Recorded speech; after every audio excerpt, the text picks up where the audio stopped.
Pour la première fois, la planète subit un changement climatique directement lié à l'activité humaine.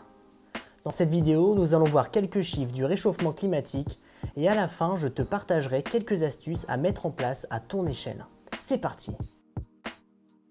Depuis le début du XXe siècle, les émissions de gaz à effet de serre ont augmenté de 40%. Parmi eux, on retrouve le dioxyde de carbone, CO2, qui représente les 3/4. Mais d'où vient tout ce CO2? Selon l'INSEE, plus de 39% provient de la combustion de charbon, 31% du pétrole et 18% du gaz naturel. Les 12% restants proviennent de procédés industriels tels que la fabrication de ciment. Or, n'oublions pas les autres causes du réchauffement climatique.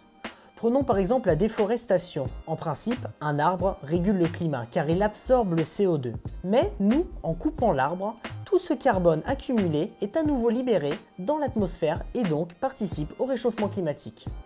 Quand on voit, selon un rapport de la FAO, qu'en 2 décennies, la forêt a perdu presque 100 millions d'hectares, ça craint. Autre cause à ça, l'augmentation du méthane, qui est passé à 50 millions de tonnes supplémentaires par an depuis les années 2000. Selon le site Notre Planète Info, tout ce méthane supplémentaire équivaut à faire circuler 350 millions de voitures en plus dans le monde. Ce gaz est beaucoup moins présent dans l'atmosphère que le dioxyde de carbone, mais son pouvoir réchauffant est 28 fois supérieur.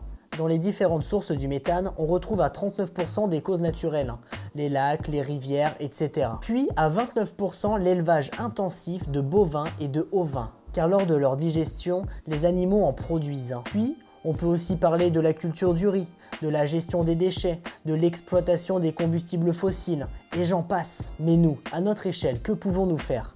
Tout d'abord, changer nos habitudes alimentaires. Acheter des fruits et légumes locaux et de saison. Enfin, des aliments bons pour notre santé et avec du goût. Ensuite, il va falloir réduire sa consommation de viande. Et oui, il faudra s'y faire.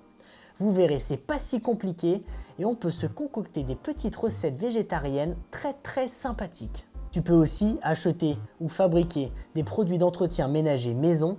Ça évite de déverser dans les océans des produits toxiques.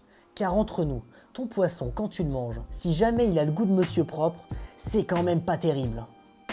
Plus simplement, arrêtons la surconsommation.